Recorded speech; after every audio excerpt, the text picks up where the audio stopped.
لكن سيدنا عبد الله بن عمر رضي الله تعالى عنه هو أول مولود في الإسلام، أول مولود بعد الهجرة في الإسلام يعتبر سيدنا عبد الله ابن عمر. أسلم صغيرا وتربى على عين النبوة، تربى قريبا من النبي عليه الصلاة والسلام وفي بيت أمير المؤمنين بعد ذلك سيدنا عمر الخليفة الراشد، فكانت تربيته تقية.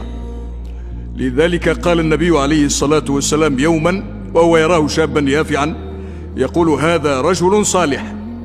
قال النبي عليه الصلاة والسلام عن سيدنا عبد الله بن عمر: هذا رجل صالح، وشهد له بهذه الشهادة الكريمة، فلزم النبي عليه الصلاة والسلام، وروى عنه أحاديث كثيرة لدرجة أنهم أحصوا ما رواه ب1630 حديثا، 3600 حديث إذا قرأت بالعربية الفصيحة.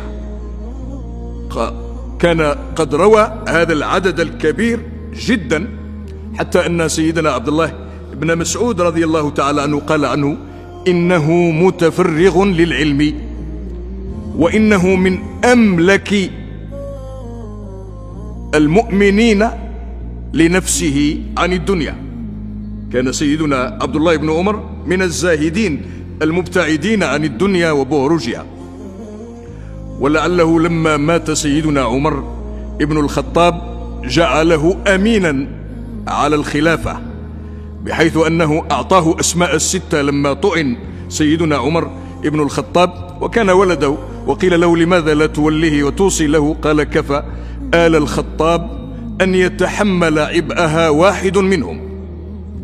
فأوصاه بأن يقف على هؤلاء الستة من العشر المبشرين بالجنة الذين بايعوا بعد ذلك سيدنا عثمان ابن عفان من بعد سيدنا عمر سنة 23 هجرية، لكنه أمره أن يكون حازما معهم وأن لا يتركهم يختلفون ولا يخرجون من المسجد النبوي حتى يعينوا الخليفة، حفظا لوحدة المسلمين ورعاية لمصير الأمة، لأن الأمة كانت في خطر كبير.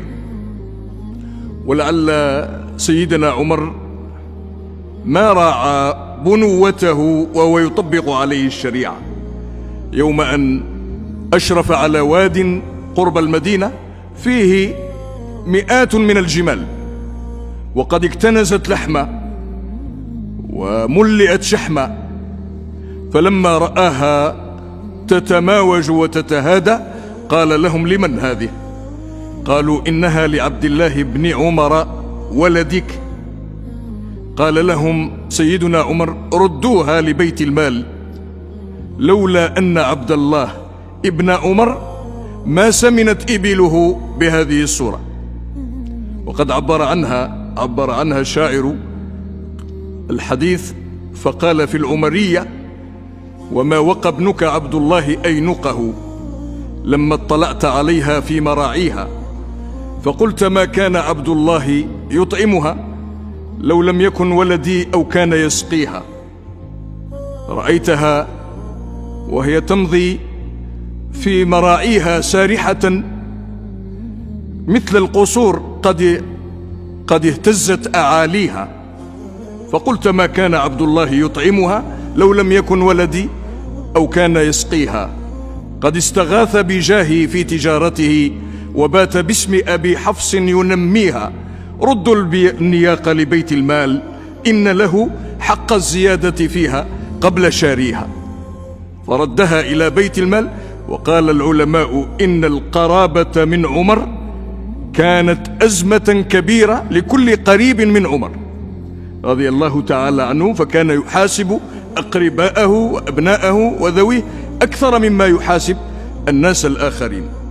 فكان سيدنا عبد الله ابن عمر إذن من علية الصحابة ومن المعدودين ومن الصالحين، حتى قال ابن مسعود إنه حبر الأمة، كما عبر النبي صلى الله عليه وسلم عن سيدنا عبد الله بن عباس بأنه حبر الأمة. قال إن عبد الله بن عمر كان حبر الأمة، وكان أحد الستة الذين كانوا يفتون بحضور كبار الصحابة، فكانوا يقدمون للفتوى، وكان مفتيا رسميا للأمة رضي الله تعالى عنه.